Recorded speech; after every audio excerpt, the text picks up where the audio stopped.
வாழ்க வளமுடன். ஸ்ரீ குமரன் ஜோதிடம் உங்களை இரு கரம் கூப்பி அன்புடன் வரவேற்கிறது.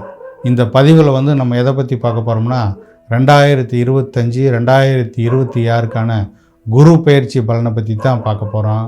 இந்த குரு பகவான் இந்த கன்னி ராசிக்கு எப்பேற்பட்ட நட்பலனை ஏற்படுத்துவாருங்கிறத இந்த பதிவில் நம்ம பார்க்கலாம். பொதுவாக உங்களுக்கு 4ஆம் அதிபதி குரு பகவான், அதே போல் 7ஆம் அதிபதி குரு பகவான், 2 ஆதிபத்திய விசேஷம் கொண்ட அந்த குரு பகவான் உங்களுக்கு 10ஆம் இடத்துல சஞ்சரிக்க போகிறார்.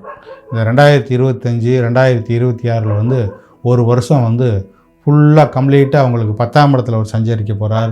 ஒரு கேந்திராதிபதி மறு கேந்திரம் ஏறும்போது 10ஆம் இடத்துல அவர் கேந்திரத்தில் வரும்போது தொழிலில் உங்களுக்கு ஒரு நிரந்தரமான இடத்துல தொழில் செய்ய முடியாத ஒரு காலகட்டமாக ஏற்படுத்திடுவார். ஏன்னு பார்த்தீங்கன்னா மாபெரும் சுபர், ஒரு கேந்திராதிபதி. அவர் இன்னொரு மறு கேந்திரம் ஏறும்போது தொழிலில் ஒரு ஷிஃப்ட் ஆக்கிடுவார். அந்த இடத்துல இப்போ நீங்கள் செஞ்சுக்கிட்டு இருக்க தொழிலை அந்த இடத்துலையே செய்ய முடியாமல் ஒரு தடங்களை ஏற்படுத்திடுவார். மேற்கொண்டு அது ஒரு முயற்சினால் ஒரு ஷிஃப்ட் ஆகி அங்கே போய் தொழிலை செய்யக்கூடிய ஒரு காலகட்டமாக அமையும். எந்த தொழில் இருந்தாலும் அந்த தொழிலை சிறிது முயற்சினால் ஒரு தடங்களுக்கு அப்புறம் அதை வெற்றியடையக்கூடிய ஒரு காலகட்டமாக இருக்கும். உங்களுடைய 4ஆம் அதிபதி உங்களுடைய ராசிக்கு 2ஆம் இடத்தை பார்க்குறாரு. அந்த துலாத்தை பார்க்குறதுனால உங்கள் ராசிக்கு 2ஆம் இடம் ஆகிறதுனால அவர் 10ஆம் இடத்துலேருந்து பார்க்கும்போது தொழிலில் நல்ல தனவரவை ஏற்படுத்துவார்.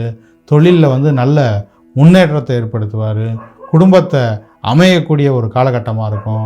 ஏன்னு பார்த்தீங்கன்னா உங்கள் ராசிக்கு 2ஆம் இடம்ங்கிறது கால புருஷனுக்கு 7ஆம் இடமாக வரனால குடும்பத்தை அமைச்சிருவார். திருமண வாழ்க்கையை ஏற்படுத்துவார். அவரே 7ஆம் அதிபதியாக வரனால உங்களுக்கு அற்புதமான ஒரு இல்லற வாழ்க்கையை ஏற்படுத்துவார். சொல்லால் ஆதாயத்தை அடையக்கூடிய ஒரு காலகட்டமாக இருக்கும். நீங்கள் எந்த வாக்குறுதி கொடுத்தாலும் அந்த வாக்குறுதி ஒரு பழிக்கக்கூடிய ஒரு காலகட்டமாக இருக்கும். குடும்பத்தில் நல்ல நிம்மதியை கொடுப்பார். அவர் 4ஆம் இடத்துக்கும் அதிபதி ஆகிறனால வண்டி வாகனத்தில் உங்களுக்கு ஆதாயத்தை அடைய வைப்பார். வீடு கட்ட முடியல சார் அப்படின்னாலும் உங்களுக்கு அற்புதமான வீடு கட்டக்கூடிய பாக்கியத்தை ஏற்படுத்துவார். தாயாருக்கு நல்ல ஆரோக்கியத்தை ஏற்படுத்துவார். தாயாருக்கு நல்ல தொழிலில் முன்னேற்றத்தை ஏற்படுத்துவார். தாயார் சொத்து எந்த வில்லங்கம் இருந்தாலும் அந்த வில்லங்கத்தை விட்டு அது உங்களுக்கு கைகூடி வரக்கூடிய ஒரு காலகட்டமாக அமையும். அவரே 7ஆம் அதிபதியாக வரனால அது கால புருஷனுக்கு அந்த 7ஆம் உங்கள் ராசிக்கு 7ஆம் இடங்கிறது அந்த மீனமனையை வர்றதுனால அது கால புருஷனுக்கு 12ஆம் இடங்கிறதுனால அயன சயன போக சுகஸ்தானத்தை அவர் இயக்குவார். அதனால் உங்களுக்கு நீடித்த தாம்பத்திய சுகம் கிடைக்கும். ஒரு மனைவி மூலியமாக திருமணத்தை ஏற்படுத்தி உங்களுக்கு நீடித்த தாம்பத்திய சுகத்தை ஏற்படுத்துவார். தொழிலில் நல்ல முன்னேற்றத்தை ஏற்படுத்துவார். சனி பகவான் உங்களுக்கு பஞ்சமாதிபதி மிகுந்த ஒரு 7ஆம் இடத்துல இருந்து உங்கள் ராசியை பார்க்குறதுனால அற்புதமான ஒரு கண்டச்சனியாகவே அது இருக்குது சார் அப்படின்னு நீங்கள் நினைக்கக்கூடாது. ஏன்னு பார்த்தீங்கன்னா அது குருவோட வீடு, உங்களுடைய பஞ்சமாதிபதி. அவர் பார்க்கும்போது ஒரு தீய பலனை அவர் செய்ய மாட்டார். குருவோட வீட்டில் இருக்கிறதுனால உங்களுக்கு அது ஒரு நல்ல ஒரு முன்னேற்றத்தை ஏற்படுத்தும். நல்ல பாக்கியத்தை தான் நீங்கள் அடைய போகிறீங்க. எதையுமே ஒரு நண்பர்கள் கூட்டாளிகள் மூலிமா கொஞ்சம் கவனமாக இருக்கணும், ஒரு எச்சரிக்கையாக இருக்கணும். என்னதான் இருந்தாலும் சனி தான். சனி அவரோட வேலையை காட்டுவார். அவர் 7ஆம் இடத்துலேருந்து நேராக அவங்க ராசியை பார்க்குறதுனால கூட்டாளி மூலியமாக கொஞ்சம் கவனமாக இருக்கணும். ஒரு தொழிலில் கூட்டாளி மூலிமா நீங்கள் ஒரு தொழில் பண்ணக்கூடியவராக இருந்தீங்கன்னா கொஞ்சம் கவனமாக நீங்கள் கையாளக்கூடிய ஒரு காலகட்டமாக இருக்கும். அதே மாதிரி உங்களுக்கு மனைவி கிட்ட ஒரு வாக்குகளை கொஞ்சம் கவனமாக இருக்கணும்.